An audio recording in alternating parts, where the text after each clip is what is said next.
pipino at tosino pagsamahin natin para sa ating masarap na pansit canton. Bongga at kakaibang sarap ang hatid nito. Tara, samahan niyo ako magluto. Ilagay ng tubig sa ating kawali, papainitin natin. At kapag kumulo na, ilagay na natin ang pansit canton, lulutuin natin ito.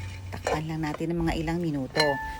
I-mix natin ito para mag-even naman ang luto. Hayaan lang natin hanggang sa maluto ang ating pansit canton. Pagkatapos hamuin natin, ilagay sa strainer at buhusan ng tubig para ma-stop ang pagkaluto nito. Pagkatapos maglagay ng mantika sa ating kawali, gisahin na natin ang ating mga spices. Onion, garlic, mag-add ng ground pepper para mag-infuse ng flavor ng mga spices natin. White and brown pepper ang ating inilagay. Pagkatapos ilagay na natin ang ating luya or ginger, ang ating siling haba, iniwan na carrots, ang ini-slice na cucumber. Paghaluin lang natin, saute natin ng konti. Pagkatapos ilagay na natin ang ating capsicum. Green po ang ating ginamit. Mag-add ng pink Himalayan salt. Kung walang available, pwede ding rock salt. Soy sauce, oyster sauce, i-adjust nyo ang taste according sa inyong panlasa. Paghaluin lang natin ito at i-add na natin ang ating bola-bola at naluto na chicken tocino. Set this aside. Ilagay ang ating pinaglutuan ng pansit canton sa ating kawali. Mag-add ng Filipino-style spaghetti sauce, soy sauce. Itansya nyo lang kung gaano kadami inyong ilagay na naayon sa inyong panlasa.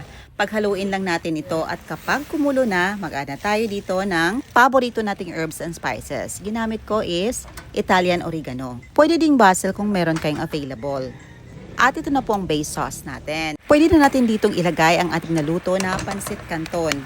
I-mix lang natin hanggang sa ma-fully coat ng sauce ang pansit canton natin. Napakasarap nito. Pwede na itong kainin, but syempre, mas lalo pang mapa-espesyal ito kung itop natin yung cucumber tocino na niluto natin kanina. Ito na, ready to serve na ang ating napakasarap na spicy chicken tocino pansit canton with sauteed cucumber. Kainan na at iserve na natin ito sa aking pamilya. Tingnan natin kung magugustuhan ba nila. But syempre, tikman ko muna ito kung pasok ba sa panlasa ko. At talaga namang napakasarap. May nutty flavor. But hindi natin ito nilagyan ng nuts. Aromatic and flavorful. Kaya gustong gusto ng aking anak. Kami kayo ng feel mo spicy with cucumber, carrots, and everything. So on. Grabe naman itong makadescribe ang aking asawa. But takam na takam talaga siya dahil paborito niya ang pansit canton at mas pina-healthy pa natin. Ayun lang po, salamat sa iyong panonood. See you in my next vlog. God bless you all and stay safe everyone. Bye. Favorite. Enjoy. AC, it's your favorite?